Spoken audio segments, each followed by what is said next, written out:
Hello, PUMC family. Grace and peace to each and every one of you on this day that God has given to us.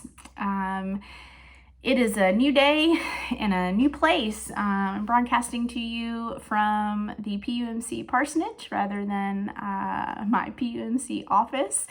And even though it's a new day in a new place, one thing remains the same, and that is my cup of coffee.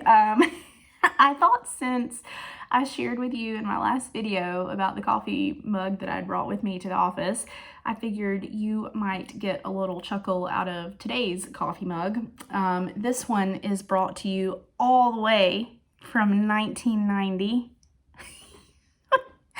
Sarah Beth Panel, circa 1990, bringing you that 90 babies fashion right there.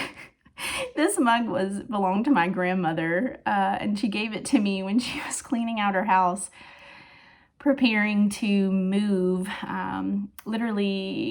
This time last year, my mom made this for as a Christmas present in 1990, and now it's a present straight from me to you today. I pray this brings you a little chuckle. I mean, look at this. It's too funny. Anyway, I hope that you are staying well caffeinated and well hydrated wherever you are watching today. It is hard to believe that today is Thursday. I've had a hard time keeping track of what day it is in this new reality that we are living in, working from home, all this. Oh my goodness. But it's Thursday, which means that it was a week ago today that we shared with you that we were officially changing the way that we do life together as a church family for the foreseeable future, for at least the next few weeks. And here we are, a week into this new reality together. And I have been constantly reminding myself each and every day that in times like this, in times where it feels like everything is changing around us, where everything feels so uncertain, that it is good. It is good to remember that our God is God, and our God always has been, always will be, and we belong to Him, and we are grateful for that. It is also good in times like this to remember and give thanks for who God has called us to be as a church family.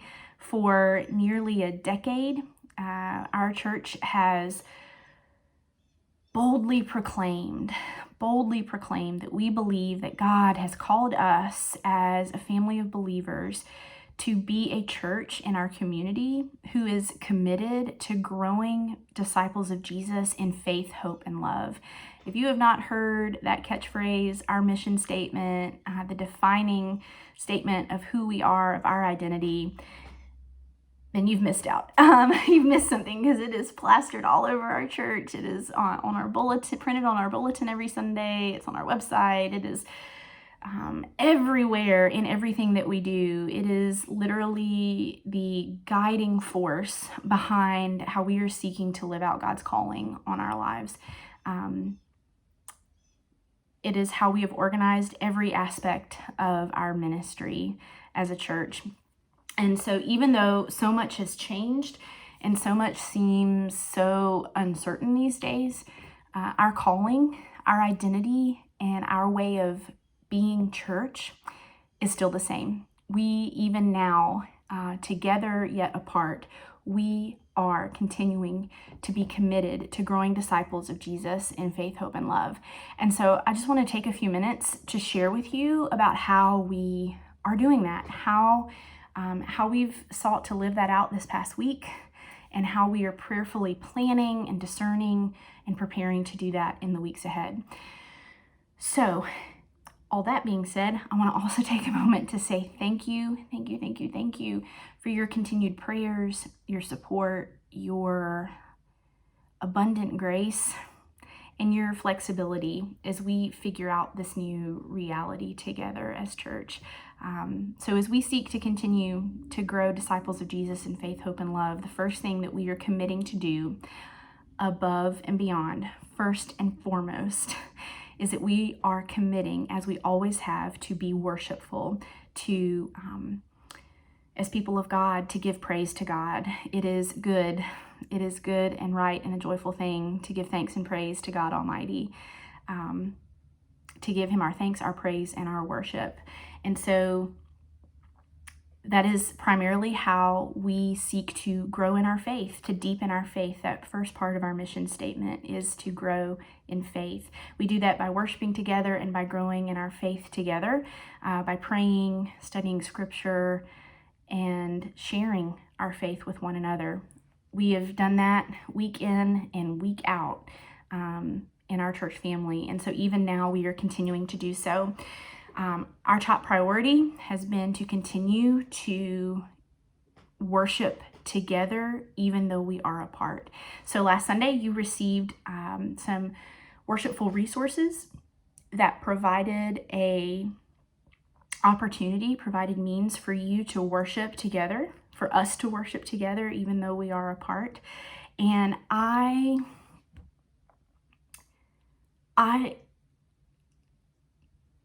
cannot tell you how much it meant to me to receive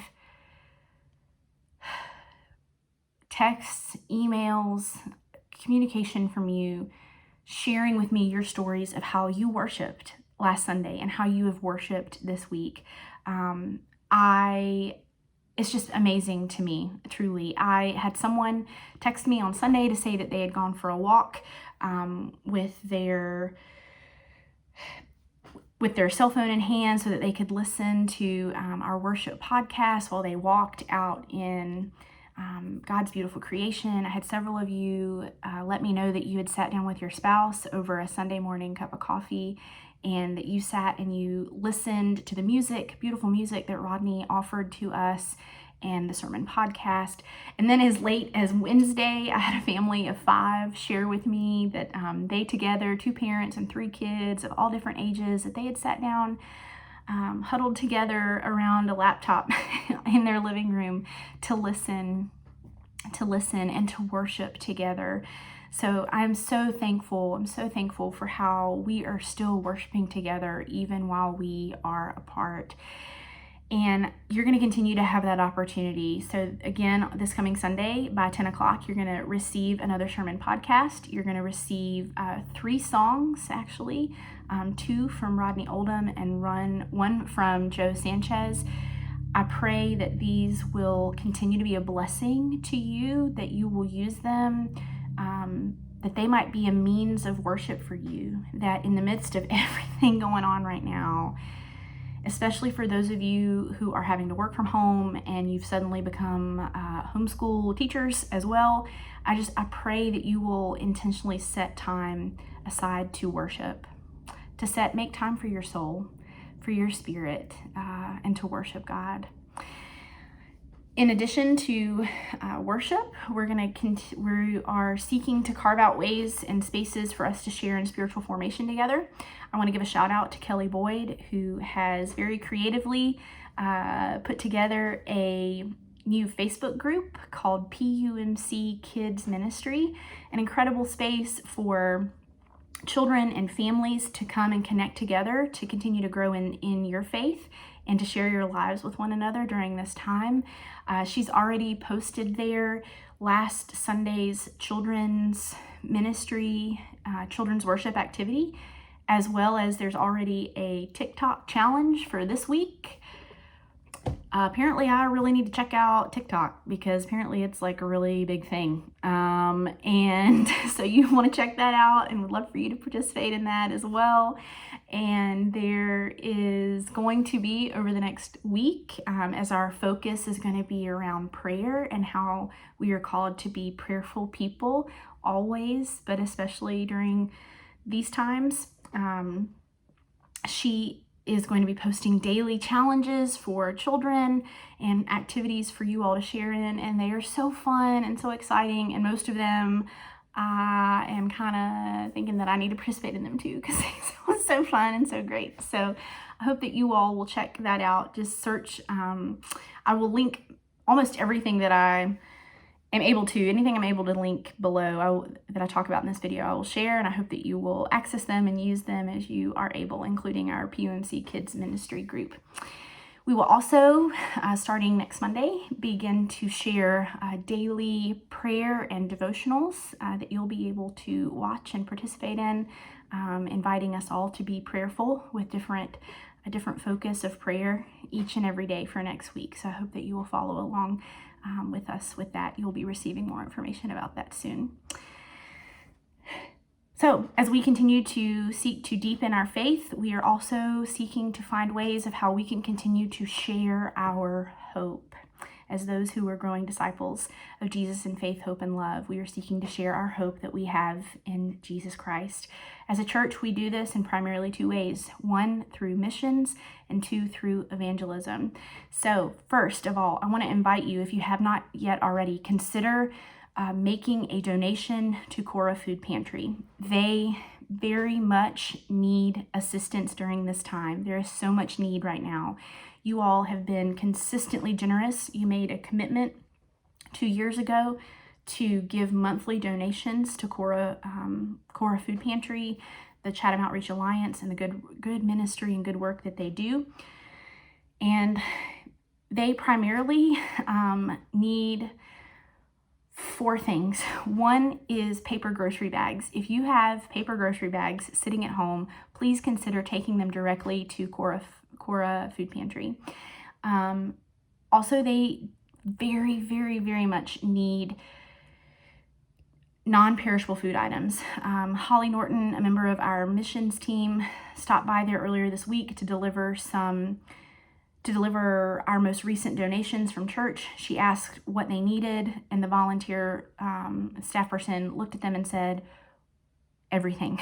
We need everything. So if you are able to go to the grocery store and you can pick up a few items, non-perishable food items, to take directly to CORA, that would be a huge blessing. Third, if you are able to volunteer time, they would gladly put you to work there. So I'll have information about that as well. But last but not least, actually most importantly, if the most significant ways that you can make a direct impact to help feed those who are in need and facing financial hardship in our community right now is by giving a financial donation directly to CORA online. They are able to stretch a dollar much further than we are by buying groceries ourselves to take and donate. So if you would like to give a financial gift that will truly make an impact in the lives of those in our community, you want to visit their website, which is corafoodpantry.org, and click at the very top of their page the red donate button, and you can give a secure online donation that will truly impact the lives of those who are facing hardship right now in our community.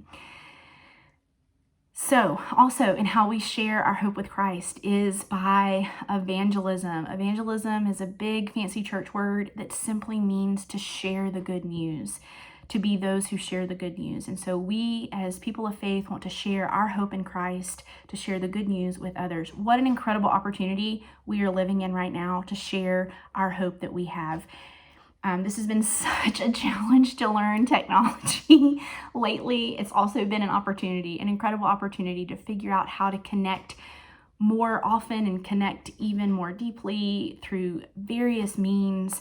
And what an incredible opportunity we are in right now, where so many of us are isolated and so many of those around us are isolated, but yet we can still be connected and still be sharing with one another through the gift of technology. So, for example, would love for you to go ahead and subscribe to our new Pittsboro United Methodist Church YouTube page. If you're watching this video, you found it, just click the red subscribe button. Would love for you to copy and paste the link and share this, share our YouTube page. You can send it via text message, email, share it with your friends and family. We'd love for them to follow along with what's going on and what we're doing. Also on Facebook, these videos are going to be shared to our Pittsboro United Methodist Church Facebook page.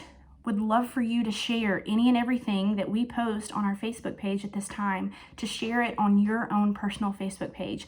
All you have to do is at the bottom of each post, you'll see on the bottom right, it'll say share. You click, you go scroll down to in the menu that pops up and say share now with friends, and boom, you've instantly become an evangelist on Facebook by sharing good news, sharing ways of witness and good things that are going on in the life of our church during these times. So we'd love for you to join us in sharing our hope these days. Our mission statement of growing disciples of Jesus in faith, hope, and love comes from a well-quoted Bible verse from 1 Corinthians chapter 13, where it says, essentially, at the end of the day, these three things remain: faith, hope, and love. And the greatest of these is love. And indeed, in times like this, love is the greatest of all.